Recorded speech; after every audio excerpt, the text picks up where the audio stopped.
तो फाइनली हम वर्ल्ड विजेता हैं। 17 साल के लंबे इंतजार के बाद हमने T20 वर्ल्ड कप जीता और वर्ल्ड कप की बात की जाए तो लगभग 13 साल के लंबे इंतजार के बाद हमने वर्ल्ड कप जीता। इस वर्ल्ड कप की जीत में कई अहम किरदार हैं, कई अहम रोल्स हैं।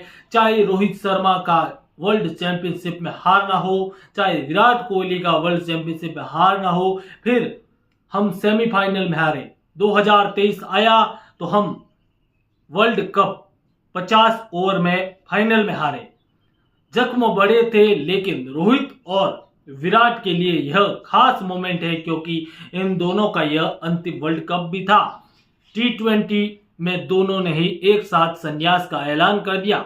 अब इस जीत के लिए कई अहम और महत्वपूर्ण किरदार हैं। इन किरदारों में चाहे रोहित शर्मा को देखें, चाहे विराट कोहली को देखें, हम पहले मैच से देख रहे हैं कि हर मैच में एक अलग बंदा परफॉर्म कर रहा है। लेकिन इस वर्ल्ड कप में सबसे खास बात यह रही कि इंडिया की ओर से जो 15 खिलाड़ी खेल रहे थे उन सभी ने परफॉर्म किया। चाहे बेंच पे बैठे हुए युजवेंद्र चहल हो, यशस्वी जायसवाल हो, या फिर संजू सैमसन हो, या फिर मोहम्मद सिराज हो, इनका भी अहम किरदार रहा।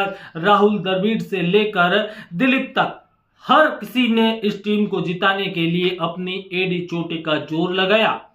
हम पहले मैच में शुरुआत करते हैं और जीत हासिल करते हैं आयरलैंड से। फिर हम पाकिस्तान को नजदीकी मैच, वो मैच भी बहुत क्लोज मैच था। एक समय लगा कि यह मैच हमारे हाथ से चला जाएगा, लेकिन जिस प्रकार से एक बेहतरीन टीम एफर्ट देखने को मिला उससे हम यह मैच जीतते हैं और उसके बाद हम आगे बढ़ते जाते हैं, यूएसए को हराते हैं। अगला मैच बारिश के कारण रद्द हो जाता है।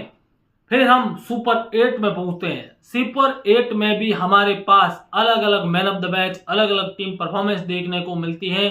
चाहे अफगानिस्तान के खिलाफ अच्छी पारी हो कप्तान की, चाहे अच्छी बॉलिंग हो कुलदीप और अक्षर जडेजा ने भी काफी अच्छा प्रदर्शन किया। हालांकि जैसा जडेजा से यहाँ पर एक्सेप्ट की थी, यहाँ पर उनसे मांग थी, वैसा प्रदर्शन नहीं कर पाए, लेकिन एक फील्डर के तौर पर जडेजा ने इस टूर्नामेंट में अपना पूरा दमखम दिखाया।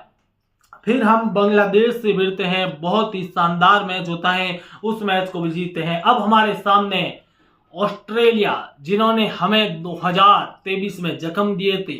आज से 7 महीने पहले हमें इन्होंने जख्म दिए थे और इन जख्मों को यहाँ पर उभरते हुए भारतीय टीम ने ऑस्ट्रेलियन टीम को बुरी तरीके से रौंद डाला। अब हमारे सामने चुनौती थी सेमीफाइनल। सेमीफाइनल होना था गयाना के उस स्टेडियम में जहां पर लगातार बारिश हो रही थी, लेकिन भगवान को कुछ और ही मंजूर था। मैच वाले दिन हल्की सी बूंदाबांदी हुई, लेकिन ऐसी बूंदाबांदी नहीं हुई, ऐसी बारिश नहीं हुई जो कि आज से 2 दिन पहले चल रही थी। यहां पर भयंकर बारिश और तूफान चल रहा था, लेकिन इंडिया अगर बारिश होती तो भी फाइनल में पहुंच जाता, लेकिन भगवान को कुछ और ही मंजूर था। क्योंकि यह मैच हुआ, इस मैच में भारतीय टीम ने बहुत शानदार गेंदबाजी की। पहले बल्लेबाज में कप्तान का शानदार योगदान, चाहे सूर्या का हो, कप्तान का हो, जड्डू का हो, या पांड्या का हो, विराट कोहली का हो, हर किसी ने शानदार प्रदर्शन किया। मैच सेकंड इनिंग में इंग्लैंड की बैटिंग आती है और इंग्लैंड बटलर, जो कि पिछले 2022 का जख्म अभी भी याद था, क्योंकि बटलर और हेल्स ने एक तरफा मैच भारत से छीन लिया था, 10 विकेट से भारत को हराया था। लेकिन इस बार बटलर फिर वही तेज शुरुआत करते हैं, लेकिन जल्द ही भारतीय टीम बटलर को पवेलियन भेजने में कामयाब होती है और इसी के साथ भारतीय टीम कहीं ना कहीं इस मैच को जीत लेती है। क्योंकि जैसे जैसे मैच आगे बढ़ा भारतीय टीम के गेंदबाज एक तरीके से हावी रहे। फिर फाइनल की वह रात जब रोहित शर्मा सो ही नहीं पाए।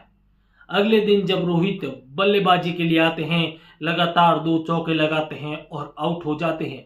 पूरे स्टेडियम में सन्नाटा। एक तो विराट आउट ऑफ फॉर्म और रोहित शर्मा जो कि लगातार अपनी टीम को आगे ले जा रहे थे, लेकिन उस मैच में आउट होने से कहीं ना कहीं फैनों के चेहरों पर सिकन थी।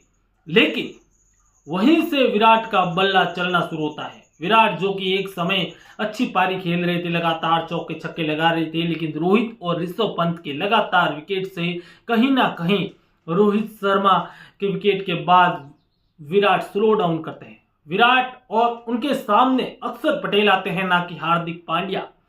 अक्षर पटेल और विराट कोहली धीरे धीरे पारी को आगे ले जाते हैं। बहुत ही शानदार बल्लेबाजी। उस दौरान विराट कोहली सिंगल और डबल ले रहे थे, बॉल्स ऑफ रन पे चल रहे थे, लेकिन अक्षर पटेल हैं जो कि उनके सामने धीरे धीरे खेलते हुए अपने आक्रामक रूप में आए और लगातार चौके छक्के लगा रहे थे। जब अक्षर पटेल 47 रन की यहाँ पर इन्हें पारी पे थे, तब वह रन आउट हो जाते हैं। हल्का सा मिसकम्युनिकेशन, अक्षर पटेल सोचते हैं डिकॉक थ्रो नहीं लगाएंगे, लेकिन जैसे ही अक्षर पटेल घूम कर देखते हैं डिकॉक थ्रो लगा देते हैं और अक्षर उसी समय आउट हो जाते हैं। अब एक बार फिर भारतीय टीम संकट में है, लेकिन भारतीय टीम में शिवम दुबे जो कि शानदार, अब तक इतना वर्ल्ड कप शानदार नहीं जाता, लेकिन वह अच्छी बल्लेबाजी करते हैं। विराट के साथ मिलकर दोनों ही अच्छा बल्लेबाजी करते हैं और उसके बाद पांड्या जड्डू का भी अच्छा सहयोग रहता है। अंततः भारत अच्छे एक स्कोर तक पहुंच जाता है, 176। इस प्रकार से भारतीय टीम फाइनल में 177 का लक्ष्य देकर कहीं ना कहीं 20 रन कम होने का यहां पर मलाल भी मना रही होगी, क्योंकि सामने Heinrich Klaasen, de Kock, Reeza Hendricks, David Miller जैसे 4 डेंजर बल्लेबाज होते हैं। शुरुआत होती है भारतीय टीम, शुरुआती 2 विकेट, मार्को यहां पर 2 विकेट लेकर कहीं ना कहीं एकदम फ्रंट फुट पे आ जाती है, लेकिन क्विंटन डिकॉक और स्टम्प्स की शानदार पारी की वजह से यह मैच कहीं ना कहीं भारत के हाथ से चिटकता हुआ नजर आता है। 10-11 ओवर होने के बाद मैच 50-50 कहीं भी जा सकता है। उसी की समय यहाँ पर अक्षर पटेल आते हैं और स्टम्प को आउट करते हैं और मैच एक तरफ भारत की ओर लेकर आते हैं। लेकिन उसके बाद होता है असली खेल। मैच का 15 ओवर अक्षर पटेल गेंदबाजी पर। अक्षर पटेल के एक ओवर में 20 से ज्यादा रन हेनरिक क्लासन चौको छक्कों के माध्यम से दे देते हैं और मैच है वो रन अप बॉल चला जाता है। यानी कि एक तरीके से देखा जा सकता है कि एक वनडे की इक्वेशन से भी कम रन रह जाते हैं, टेस्ट इक्वेशन जैसे रन रह जाते हैं। और इसी बीच अब कप्तान को कुछ बड़े फैसले लेने थे। उन्होंने 16वां ओवर है जो कि बड़ा दिलेरी रखते हुए यहां पर बड़े गेम चेंज करते हुए 17वां ओवर हार्दिक पांड्या को दिया जाता है और हार्दिक पांड्या हेनरिक क्लासन का विकेट ले लेते हैं। यहीं से मैच के टर्निंग पॉइंट की शुरुआत होती है और फिर अब फैसला लेने का समय था, क्योंकि जसप्रीत बुमराह 16 ओवर करके चले जाते हैं और यहाँ पर 16 ओवर करके चले जाते हैं, 17 ओवर हार्दिक पांड्या करते हैं और अब फैसला लेने की वह घड़ी थी कि अब ओवर किसको दिया जाए।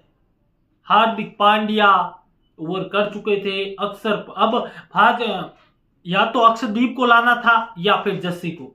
ओवर जस्सी का एक बचा था, ये कैलकुलेटिव रिस्क था, क्योंकि अफ्रीका के बल्लेबाज हैं वो भी अब एक तो टेलेंडस था और एक था डेविड मिलर जो कुछ भी कर सकता। तो ऐसे में ये 18 ओवर काफी खास हो जाता है। 18वें ओवर में कुछ बड़ा करने की यहां पर सोच नहीं थी।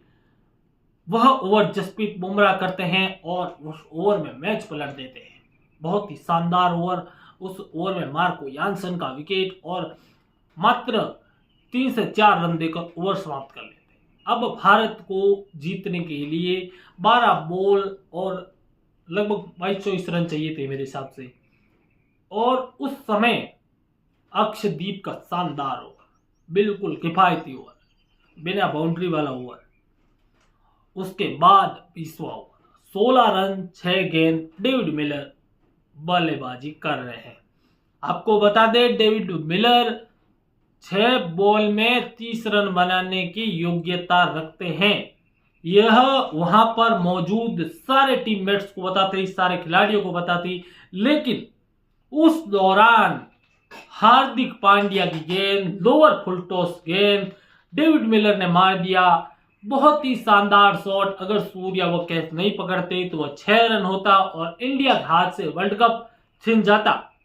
लेकिन सूर्य कुमार यादव का वह कैच जिंदगी भर याद रखा जाएगा। सूर्य कुमार यादव की वह शानदार बल्लेबाजी ना की होकर फील्डिंग जो कि शानदार रही, वह जिंदगी भर याद रखी जाएगी। सूर्य का वह शानदार कैच बहुत ही बाउंड्री रोप पर हिलते डुलते बाहर गए, वहां से कैच कंप्लीट किया और इंडिया के हाथ में जीत दिला दी। अब महज औपचारिकता बची थी, हालांकि कलिसो रबाड़ा भी मार सकते हैं और केशव महाराज भी अगली गेंद में रबाड़ा जोर से मारते हैं और गेंद कट होते हुए 4 रन के लिए चली जाती है। एक बार फैन की दिलों की धड़कनें एक बार फिर तेज हो जाती है, लेकिन अगली गेंद शानदार करके इस मैच को कहीं ना कहीं अपनी ओर कर लेता है भारत। उसके बाद 5वीं गेंद में हार्दिक पांड्या बल्लेबाज को कैच आउट करवाते हैं और India will win the world cup. India 17 साल के बाद T20 वर्ल्ड कप जीतता है और 13 साल के बाद कोई वर्ल्ड कप जीता है, तो बहुत ही बड़ी और शानदार जर्नी रही भारत की। का आपको कैसी लगी? इन सभी मैचों में दो मैच को छोड़ दिया जाए तो सभी मैच में अलग अलग मैन ऑफ द मैच रहे, चाहे अक्षर पटेल हो, रोहित शर्मा हो, हार्दिक पांड्या हो, विराट कोहली हो, चाहे जसप्रीत बुमराह हो, हर मैच में अक्षरदीप हो, ऐसे वर्ल्ड कप में भारत के मैन ऑफ द मैच रहे। इस प्रकार से man of the tournament Jasprit Bumrah को चुना गया। हालांकि अक्षरदीप के विकेट ज्यादा थे, लेकिन इकोनॉमी जसप्रीत बुमराह की काफी कम थी। तो दोस्तों, आज का ये वीडियो कैसा लगा? इंडिया के वर्ल्ड कप जीतने की जर्नी से शुरू से लेकर अंत तक मैंने आपको पॉइंट टू पॉइंट समझाया किस प्रकार से भारतीय टीम ने जीत हासिल की। आज का वीडियो कैसा लगा? मिलेंगे एक ऐसे ही वीडियो के साथ। धन्यवाद।